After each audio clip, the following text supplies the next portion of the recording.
Oakville's James Hinchcliffe was supposed to be a marquee name at this year's Honda Indy Toronto, but those plans are gone after a disastrous crash while he was practicing for the Indy 500. Marvel Taruk joins us live now from the lakeshore near Indy Construction. Marvel, that will be a disappointment to a lot of fans who are looking forward to see the pride of Oakville coming home to race. Dwight, always considered a fan favorite and a hometown favorite at the Honda Indy Toronto, but James Hinchcliffe will not be at the start line when the Toronto Indy takes place in about 3 weeks' time after that crash. Honda Indy Car Series announcing late this afternoon that he is out of competition for the foreseeable future. Preparations are in full swing for the Toronto Indy, a race that won't include fan favorite James Hinchcliffe after this crash in Indianapolis yesterday. The Oakville driver had to be cut out of his car and had to undergo surgery on his left thigh. Anytime you see an accident that severe, obviously your thoughts go immediately to the driver and the family. Charlie Johnstone has known Hinchcliffe for a decade. He says race safety is an ongoing priority. We review every year.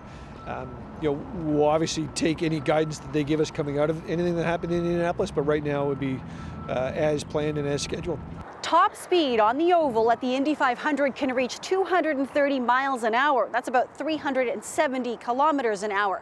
But here in Toronto, the race course is the street, making for much slower speeds. The width of the course is significantly narrower, so you can't reach the speeds. And even on Lakeshore, where they're going closer to 170 miles, it's a significant difference than 230. Hinchcliffe was on a practice run ahead of Sunday's Indianapolis 500 when he crashed. It's a race widely considered the most prestigious. Everybody tries just a little bit harder, and they might push the edge just a little bit harder to gain any advantage in a sport that's measured by thousandths of a second.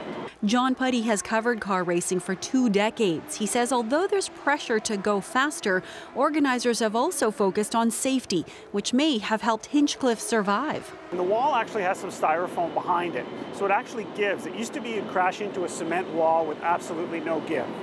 And by the same token, the cars are built now, even more so than ever before, to explode. The bigger the crash, the more that the energy is being dissipated, and actually the safer the driver is. So James Hinchcliffe doesn't even have enough recovery time to make it to the Honda Indy here in Toronto. The race is actually running a month earlier than normal because of the Pan Am Games, which is in about 3 weeks' time, the weekend of June 12th. That said, those who know James Hinchcliffe think that if he can at all attend, he will be here in some capacity. A little bit of comfort for those Hinchcliffe fans, the mayor of Hinchtown, as he's called. Reporting live from near Lakeshore Boulevard, I'm Maribel Taruk. Maribel, thank you.